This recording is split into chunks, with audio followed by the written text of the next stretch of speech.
मुंबई की बारिश। अब चाहे नवी मुंबई हो या पुरानी, बारिश तो वहीं रहती है, बेमौसम, बेमुरव्वत और बेइंतहा।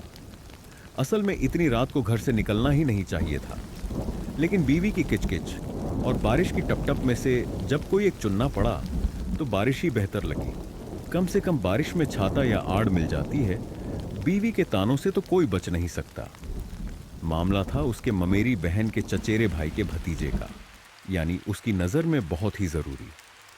घर से वो जगह काफी दूर थी, लेकिन नए पुल के बनने से अब बस 4 से 5 किलोमीटर की दूरी रह गई थी। हालांकि रात में उस तरफ सन्नाटा ही रहता था। लोगों का कहना था कि पुल बनते समय 3 मजदूरों की मौत हो गई थी। उसके रिश्तेदार का घर ढूंढते ढूंढते रात के 10:30 बज गए। ओएंटो वाला 150 रुपये किराया लेकर भी रुकने को तैयार नहीं था। काम निपटते निपटते 11 बज गए। अब गली कूचों से होते हुए हाईवे तक पहुंचने में आधा घंटा तो आराम से लगने वाला था। फिर पुल, फिर 1 किलोमीटर आगे गांव, वहां से होटल, बार वगैरह, और आखिर में मेरा घर। पूरा 1.5 घंटे का सफर तय करना था। मन ही मन खुद को तैयार कर लिया। चलो निकलते हैं, अब बहुत देर हो गई। हाँ हाँ, जब वापस आओ तो टाइम से आना, कहकर दरवाजा भी बंद कर दिया। बारिश और भटकते कुत्तों से जूझते हुए किसी तरह हाईवे तक पहुंचा।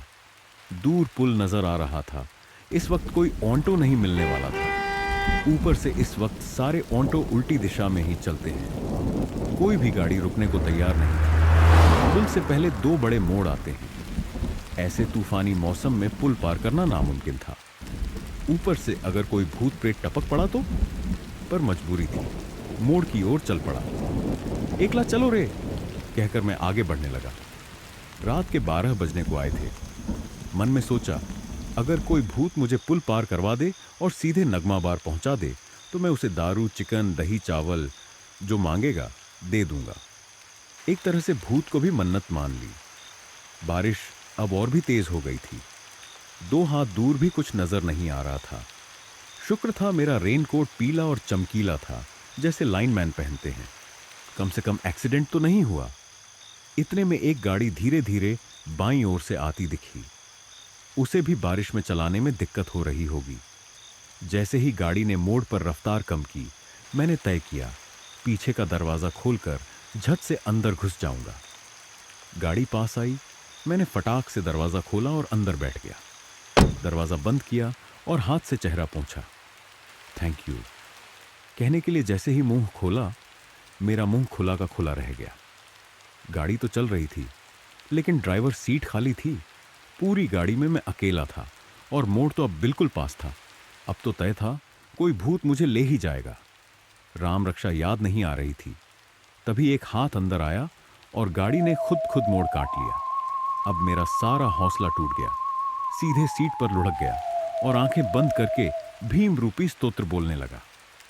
गाड़ी जैसे ही पुल के पार पहुंची, मैंने तय किया अब बस उधर पहुंचते ही छलांग लगाऊंगा और नगमा बार की ओर भाग जाऊंगा। मारुति को भी मन्नत मान ली, लेकिन मन में सवाल था, मन्नत चुकाने के लिए क्या मैं जिंदा भी रहूंगा? पुल खत्म हुआ। मैंने उछलकर छलांग मारी और बिना दरवाजा बंद किए नगमा बार की ओर भागा। नगमा बार के बाहर पहुंचते ही देखा कार्यकर, मेरा दोस्त, पहले से अंदर था। अरे भाई, एक पटियाला बनाओ जरा, पहले कपड़े तो सुखा लो। वो बाद में। आधा पैक घटकते ही थोड़ी राहत मिली। कार्यकर मुझे गौर से देख रहा था। मैं कुछ कहने ही वाला था कि किसी ने पीछे से मेरे कंधे पर जोर से थपकी मारी। एक पूरी तरह भीगा हुआ आदमी अपने दोस्त से बोला, देख बे, ये मूर्ख आदमी। हम गाड़ी धक्का मार रहे थे और ये आराम से अंदर बैठ गया। मैंने फौरन कार्यकर को इशारा किया, 2 पैग और बनाओ भाई। अरे लेकिन तुमने कुछ बोला क्यों नहीं? अरे भाई, पुल वाले भूत की कहानी हमें भी पता है ना। अब भी जब उस रात को याद करता हूं तो डर भी लगता है और हंसी भी आती है।